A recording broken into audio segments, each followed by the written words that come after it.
my dear BIBLEin365 brothers and sisters. Listen, I just wanted to take a second to answer a very common question that I get. And this question has come up on a few occasions here at BIBLEin365.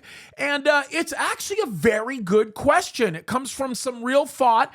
And the question always sounds something like this. Hey, if BIBLEin365 is designed to get people to read the whole Bible, well, I'm a Catholic, and it would seem as though Protestants are missing a portion of my Bible. So how does that work for all Christians? Like, how in the world does that even make sense? Because it appears as though you want us to read the whole Bible, but part of the Bible is missing. So I want to just explain what that is. Now, the portion of the Bible that you will oftentimes find in a Catholic Bible is referred to the apocryphal books, okay? Now, these are books that were not traditionally accepted as books to be inducted in the canon of the Bible. As a matter of fact, it's very interesting, but even early Roman Catholic influence never accepted it as part of the biblical canon. Now, without getting into a lot of complexities associated with this, what they did to determine what was actually authentic with respect to the Bible versus which was not authentic was they went through a series of very stringent processes that made that determination. And of course, there were things that were found in the apocryphal books that were not generally accepted as factual. Now, I do want to say this for those of you that still read through the apocryphal books. And by the way, there are some Bibles that are out there that also have what are called pseudepigraphal books. You've got the apocrypha, the pseudepigrapha.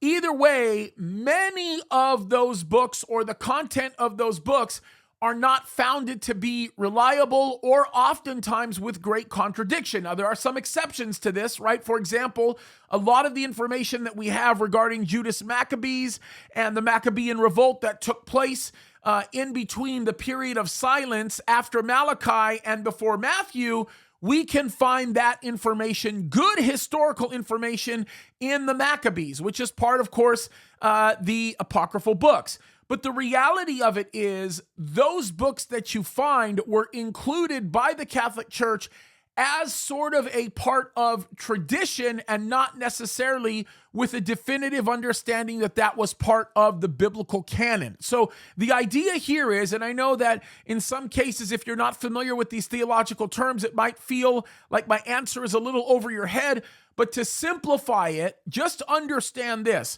Understand that the books that we are encouraging you to read through, which is in the traditional Bible, not just, by the way, what's called the Protestant Bible. There are many Catholics that reject the apocryphal books, believe it or not, even though it is introduced in the canon for some people in the Catholic Church. Understand the books that we are reading, which are the 66 books in the New and Old Testament, are the ones that were generally accepted, not generally, but completely accepted when the canonicity of Scripture was established. So in other words, they are without contradiction, they are without error. These are the books that have been established in perfection, and that's why we go through those books in BIBLEin365. There's a lot of confusion and controversy that settles around the books of the Apocrypha and, of course, the pseudepigrapha for that matter, which is why we choose to reject putting those books in the schedule because they have not been determined to be part of the biblical canon that was established. By the way, this is something that goes uncontended for the most part by most people within the circle of Christianity, including many Jesuits who are part of the think tank of the Catholic Church. They would also reject, in many cases, the credibility of the apocryphal books. So that's why we don't include the Apocrypha, and it's generally accepted by everybody within Christianity that the validity of the Old Testament and New Testament books, as you see reflected in your reading schedule, is the accepted canon of Scripture, and that's why we do what we do. So it is indeed inclusive.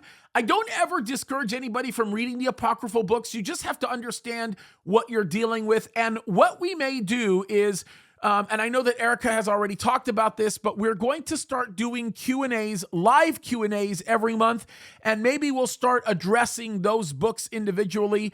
It is a matter of textual criticism. There's a lot of discussion that's there. It can be a very complex subject because you start getting into manuscripts and all kinds of other things that go on, but I'd be more than happy to answer those questions a little bit more at length. But to generally answer that question regarding the apocryphal books and the pseudepigraphal books, that's where we stand on it. So hopefully that's been helpful. Love you guys. God bless you. And keep fighting the good fight. So looking forward to 2023 with you guys. God bless you.